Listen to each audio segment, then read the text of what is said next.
లోకంలో ఎవరికైనా సరే జన్మతః ఉండేటటువంటి అనుబంధం తల్లిదండ్రులతో ఉంటుంది. ఎందుకంటే శరీరాన్ని ఇచ్చినటువంటి వాళ్ళు జననీ జనకులు. కానీ పురుషుడి విషయంలో కన్నా స్త్రీ విషయం దగ్గరికి వచ్చేటప్పటికీ పెళ్లి అయిన తరువాత, అందుకే పుట్టుకతోనే ఆడపిల్ల అంటారు. ఆడపిల్ల అంటే ఆడ అంటే అక్కడ అని. ఆడపిల్ల, ఈ పిల్ల ఇక్కడ ఉండదు, అక్కడికి వెళ్ళిపోతుంది. అక్కడ కుటుంబంలో శాశ్వత సభ్యత్వం అమ్మాయిది. అక్కడ ఇంటి పేరు ఎడుతుంది, అక్కడ గోత్రం పెడుతుంది తప్ప ఇక్కడ ఇంటి పేరు తాత్కాలికం, కొన్నాళ్ళు ఉంటుంది. ఇక్కడి గోత్రం కొన్నాళ్ళు ఉంటుంది, తర్వాత అక్కడిది మాత్రం శాశ్వతం.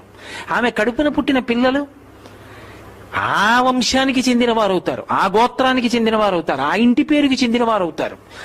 అందుకని ఆ పిల్ల ఇక్కడ పుట్టింది కానీ అక్కడికి వెళ్ళిపోతుంది. అందుకే ఆడపిల్ల, ఈడ పిల్ల కాదు ఆ పిల్ల.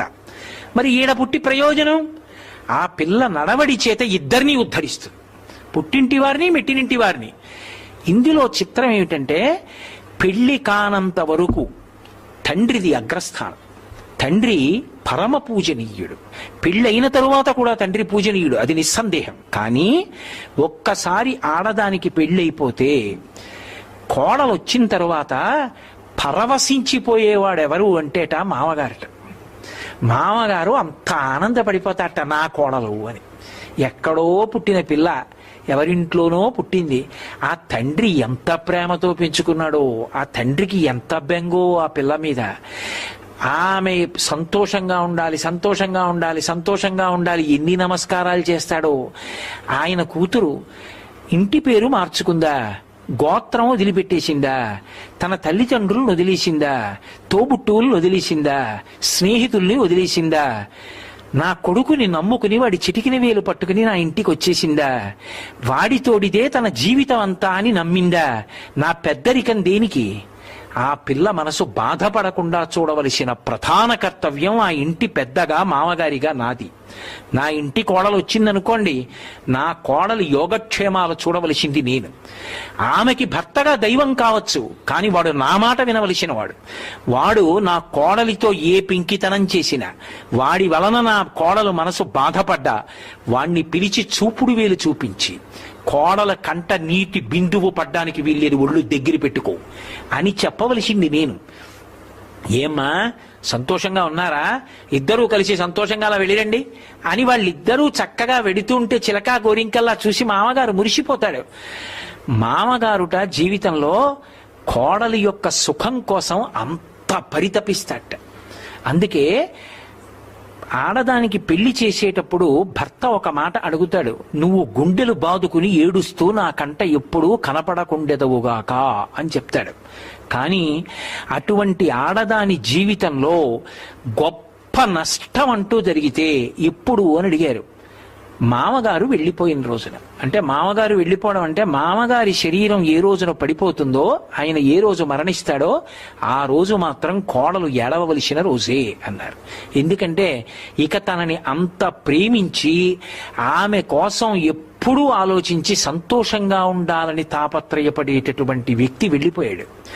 ఆయన వెళ్ళిపోయాక ఇక ఆ స్థానంలో అలా ఆలోచించి పెద్దరికంతో కూర్చునేవాడు ఇక ఉండడు. అలా ఇంటికి పెద్దరికం వహించి కోడలంటే అంత ప్రేమట. అందుకే తొలిచూలు మొట్టమొదటిసారి గర్భిణి అయితే భర్త వచ్చి అడవి పంది ముళ్ళుతో సీమంతో ఉన్నయనం చేస్తాడంటే పాపట ఇక్కడ వరకు తీసి దువ్వుతాడు. దువ్వితే మొదటి కానుక ఎవరిస్తారంటే మామగారిస్తాడు. సూడిదా అంటారు, సూడిదా అంటే కానుక. ఎవరిస్తారంటే మామగారిస్తాడు. కోడలికి ఓ మంచి నగో, కోడలికి తనకున్నటువంటి శక్తిలో మంచి చీరో పసుపు కుంకాలు ఏవో పట్టుకొచ్చి పరమ సంతోషంతో ఇస్తాట. ఎందుకనంటే అమ్మా ఏ ఇంట పుట్టిన పిల్లవో, నాకు మనవణ్ణి ఇస్తున్నావు, నాకు మనవరాల్ని ఇస్తున్నావు, అమ్మా తాతనవుతున్నానమ్మా. ఎందుకని అంటే నాకే కొడుకు కూతురు ఉన్నారనుకోండి, కూతురు వైపు మనవలు ఉంటారు, కొడుకు వైపు మనవలు ఉంటారు. శాస్త్రంలో చమత్కారం చెప్తారు, కొడుకు వైపు మనవలు కూతురు వైపు మనవలు కలిసి ఆడుకుంటున్నారు. ఆడుకుంటుంటే ఏదో నాకున్న 2 ఆవులు పక్కదొడ్లో పడ్డాయి అనుకోండి, తాతగారు మీ ఆవులు పక్కదొడ్లోకి పోయాయి అంటాడు కూతురు మనవడు. తాతగారు మన ఆవులు పక్కదొడ్లోకి పోయాయి అంటాడు కొడుకు పిల్లలు. నా అన్న వంశోద్ధరణ ఎటువైపు నుంచి అంటే కోడల వైపు నుంచి. ఎక్కడో పిల్ల ఇక్కడ వంశాన్ని పెంచుతోంది. నా మనవడు, అమ్మయ్యా నా మనవణ్ణి చూసుకున్నాను, నా వంశాన్ని చూసుకున్నాను, నా మనవరాల్ని చూసుకున్నాను. ఆ వయసులో నా పిల్లల ముద్దు ముచ్చట్లు ఎప్పుడో బాల్యంలో మరిచిపోయాక మళ్ళీ ఆ మనవడు నడిచొస్తుంటే వాళ్ళలో నన్ను చూసుకుని, మనవరాల్లో నా భార్యను చూసుకుని, నా కొడుకుని చూసుకుని, నా కోడల్ని చూసుకుని, మేనత్త పోలికలని మా అమ్మాయిని చూసుకుని, ఇంతమందిని చూసుకుని మామగారు వృద్ధాప్యంలో మురిసిపోయేటటువంటి సజీవమైన బొమ్మనిచ్చి ఆడించగలిగిన, ఓదార్చగలిగిన ఏకైక వ్యక్తి కోడలొక్కతే. అందుకే కోడలకి సూడిదా అంటే మామగారు ఇస్తాడు కానుక అని. ఆ మామగారు కోడళ్ళ యొక్క అనుబంధం అంత గొప్పది. అందుకే పెళ్ళైపోయిన ఆడపిల్ల దగ్గరికి వెళ్ళి అమ్మా మీరెవరు అని అడిగాను అనుకోండి, తన పేరు చెప్పకూడదు, తన భర్త పేరు చెప్పకూడదు. మొదట ఏం చెప్పాలంటే మామగారి పేరు చెప్పాలి. చెప్పి నేను ఫలానా వారి కోడళ్ళండి అని చెప్పాలి. ఎవరైనా నా దగ్గరికి వచ్చి ఏమండి మీ కోడల్ని అమ్మా నువ్వెవరు అని అడిగితే చాగంటి కోటేశ్వరరావు కోడళ్ళని చెప్పిందండి అని అనుకోండి, నేను ఈశ్వరుడికో నమస్కారం చేస్తాను, మంచి కోడల్ని ఇచ్చావు స్వామి అని. ఎందుకని? నా పేరు చెప్పిందని కాదు, ధర్మాన్ని నిలబెట్టింది అని. అందుకే సీతమ్మని సుందరకాండలో అంత కష్టంలో ఉండగా హనుమ వెళ్ళి అమ్మా నువ్వెవరని అడిగాడు. అడిగితే పృథివ్యా రాజసింహానాం ముఖ్యస్య విదితాత్మనః స్నుషా దశరథస్యాహం శత్రు సైన్య ప్రతాపినః అంది. చనిపోయిన మామగారైనా తక్కువ చేయలేదు. ఆ మామగారు కోరికలు కోరబట్టే మా ఆయన వచ్చేసాడు ఇన్ని కష్టాలు పడుతున్నాను అనలేదు. ఎంత గౌరవించి మాట్లాడిందంటే స్నుషా దశరథస్యాహం శత్రు సైన్య ప్రతాపినః, శత్రు సైన్యములను చందరవందర చేసినటువంటి పరమశక్తివంతుడు, అంతటి పరాక్రమవంతుడు మా మామగారు. ఆ దశరథ మహారాజు గారి పెద్ద కోడళ్ళది. ధర్మాన్ని నేర్పింది సీతమ్మ. అందుకే మామగారు చనిపోయిన తరువాత ఆఖరికి సంవత్సరీకం కానీ తద్దినం కానీ పెట్టవలసి వస్తే ఆ చనిపోయిన రోజు వస్తే ఆ వచ్చిన రోజున దీపం పెట్టాలి. దీపం పెట్టి తద్దినం పెట్టాలి. తద్దినం పెట్టవలసి వస్తే అధికారి ఎవడు అంటే తనూభవుడు అంటారు, శరీరంలోంచి వచ్చిన కొడుకు. ఆ కొడుకు అక్కడే ఉన్న పితృదేవతలు తీసుకోరు. కోడలు దీపం వెలిగించాలని కోరుకుంటారు. ఆ కోడలు దీపం వెలిగించడానికి ప్రతిబంధకం వచ్చిందనుకోండి, ఆమె ఏదో కారణం చేతో 3 రోజులు ఇంట్లోకి రాకూడదనుకోండి, ఆమె మళ్ళీ శౌచమును పొందే వరకు తద్దినం వాయిదా పడిపోతుంది. పడిపోయి ఆమె దీపం పెట్టాక పితృదేవతలు వచ్చి ఆ జలతర్పణ పుచ్చుకుని నీళ్లు తాగుతారు. కొడుకు మీద ప్రేమ కన్నా శరీరాలు వదిలిపెట్టేశాక కూడా కోడలి మీద అంత ప్రేమతో ఉంటాట మామగారు. అప్పుడు కూడా తద్దినం పెట్టేటప్పుడు కోడలు దీపం వెలిగించాలని కోరుకుంటాడు. ఆ కోడలంటే అత్తమామలు అలా ఉండాలని, కోడలంటే అత్తమామల్ని సేవించాలని శాస్త్రాలు చెప్తున్నాయి. శ్రావణ మాసం వచ్చింది కదూ, వరలక్ష్మీ వ్రతం చేస్తారు.